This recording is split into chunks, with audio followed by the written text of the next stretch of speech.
Hey, it's Bethany. I'm the educator for Singer Sewing Company, and today I am back for another monthly project, and we're going to be making golf club covers. This is a very quick and easy project, and everything you need to be able to make this project is listed in the description below, including the full tutorial.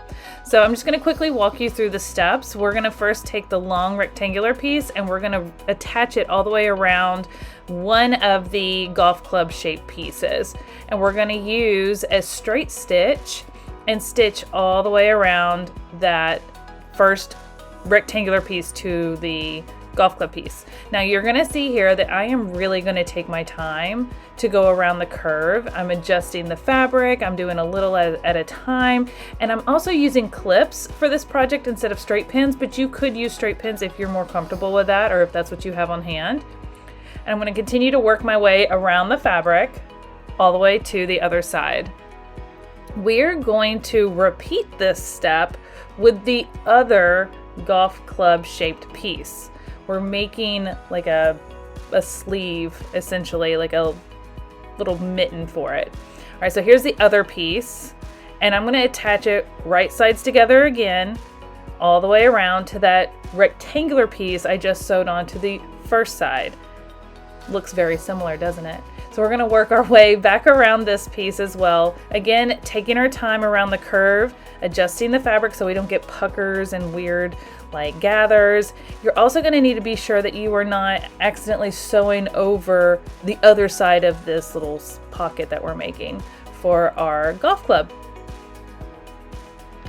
Now, as I mentioned, the instructions to make this project and the pattern to cut out the pieces that you need are all in the description below, so be sure to check out that link and you'll be able to tune in with us and make this along with me. Now, after we get this part done, we're going to use what's called a ribbed knit. This is a stretchy knit fabric, and we're going to fold it in half and do a zigzag stitch across there because we want to make sure that it will stretch with that stretchy fabric. So I'm adjusting my machine, which I'm using a Singer Heavy Duty 4452 sewing machine today for this project, and I'm going to run a zigzag stitch all the way down the length of that what we're going to call the cuff. Okay, now I'm going to take this cuff and I'm going to turn it right sides out, but I'm going to meet one end with the other end, and I want to line it up by that seam that we just created.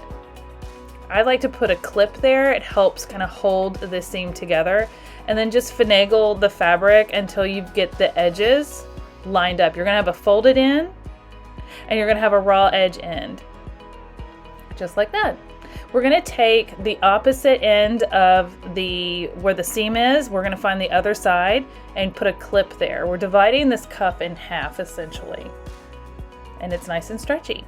We're ready to attach it to our little pocket that we made, and now we want to take that and find the side seam. So we're going to line up those seams, pull it apart, and this I'm just going to use my little scissor snips, and I'm just going to barely clip out a little triangle right there.